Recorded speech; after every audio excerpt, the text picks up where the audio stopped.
Oi, gente, bom dia, eu sou Ana Cláudia e eu vim falar um pouquinho do meu trabalho de pesquisa, que é a lógica expositiva do Instituto Inhotim e as interações que nele se constroem. O intuito da pesquisa, de maneira geral, foi tentar entender de que maneira a plataforma do Instagram, especificamente, corrobora para que o trabalho, né, a questão da mediação, o trabalho de mediação que acontece no Instituto Inhotim, seja feito, né? A gente sabe que a lógica expositiva dos dias de hoje, com a tecnologia, com as redes sociais, com o avanço da internet, mudou um pouco como as relações funcionam, como as interações acontecem, e o objetivo da pesquisa foi pensar um pouco essas interações nesse contexto museológico. E aí a escolha de Inhotim, ela não foi por acaso, ela foi uma escolha por ser um espaço de museu que se diz de arte contemporânea, que busca essa questão da experiência sensorial para além da experiência visual. E aí foi a partir disso que a gente foi fazendo essa pesquisa. Inicialmente, antes de tudo, a gente fez um arcabouço teórico, a gente pesquisou alguns autores que estão trabalhando com essa questão, que trabalham com essa nova noção de museologia. É um campo ainda muito novo. Buscamos, enfim, referências em Disney, em Rodley, em O'Doherty também, que fala sobre a questão do cubo branco.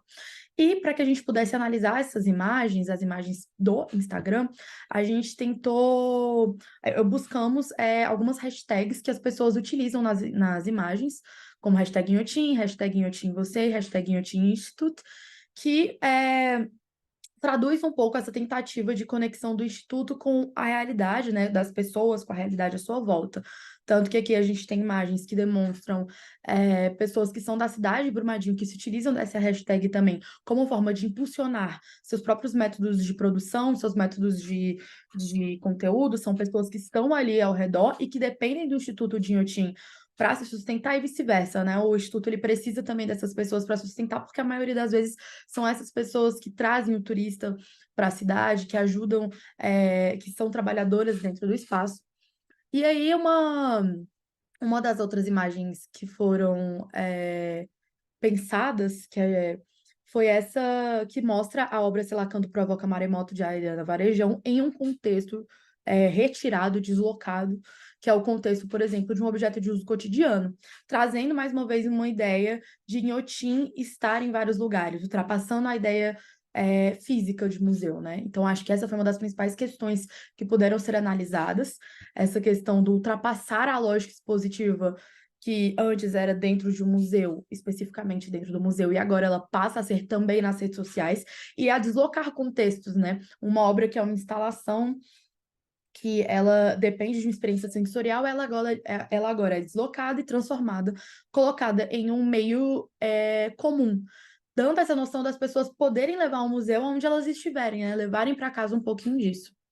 E aí, a hashtag Inhotim Você também foi muito pesquisada, porque foi uma hashtag produzida pelo próprio Instituto, como forma de influenciar o público que o visita a publicar e a postar fotos. E essas imagens, elas são uma referência do Instagram do Instituto, que fizeram que buscavam aproximar o público do museu, né, dessas experiências vividas, porque um dos objetivos do Museu Inhotim é pensar que aquilo tudo é arte, né? Inclusive você. Você se mesclar com todas as obras que estão ali, com o jardim, com as obras de arte, com as instalações, tudo ali junto é arte, juntamente com você, né? E aí você vai percebendo isso nas imagens que a gente foi pesquisando com essas hashtags antes de ir. A gente tem sempre uma noção da pessoa imersa nesse ambiente de diversas maneiras, seja dentro das obras, seja dentro do próprio jardim, e sempre trazendo uma noção também da obra como paisagem. É interessante perceber como o próprio Instagram ele pré-define o formato da imagem, que coloca a pessoa como protagonista, né, como a obra, e a obra como paisagem. Uma coisa que também foi interessante a gente perceber foi essa noção de contemplação, de olhar para a obra, de pensar a obra, que muitas das imagens se coloca e se percebe. E aí mais algumas outras obras também, percebendo que tudo aqui é considerado arte, a gente tem do lado de fora de uma galeria, a gente tem o fato de observar obras numa parede, observando o jardim, então tudo isso ali entra dentro dessa lógica. E aí uma das questões que a gente pensou, né, foi muito essa, de como demonstrar, por meio de uma fotografia, experiências que são essencialmente sensoriais, né? Porque, como eu disse, existem muitas obras que são sensoriais dentro do Instituto e que não são possíveis de serem fotografadas. Porque, por exemplo, essa de A Sonic Pavlov, do Doug Atkin, é uma obra que você precisa estar dentro da cúpula para ouvir os sons, para visualizar a imagem que está ao redor.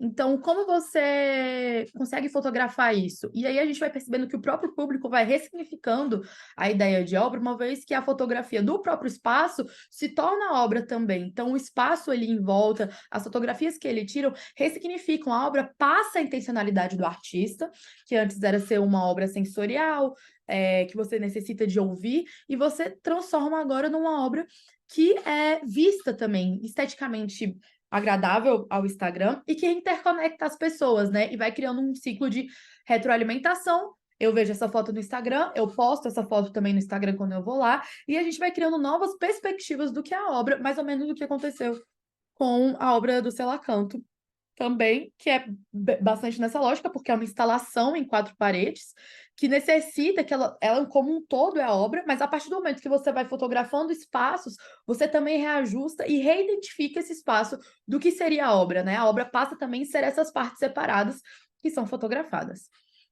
E é isso, as considerações finais são nesse lugar de perceber como o Instagram, como essas redes sociais, elas estão muito presentes hoje nessa nova museologia, na forma como a mediação acontece nos dias de hoje, e como a internet ela se coloca como elemento fundamental de que interconecta as relações, interconecta as pessoas, interconecta as pessoas com o público, as pessoas com o museu e com as obras, né? E assim, é um estudo que ainda precisa de mais aprofundamento, porque ainda é muito novo, mas foi muito interessante perceber essas questões da experiência da museologia e da visualidade em concomitância com essas novas tecnologias, né, que transformam cada vez mais essas relações. E é isso. Muito obrigada, queria agradecer. E é isso. Tchau, tchau.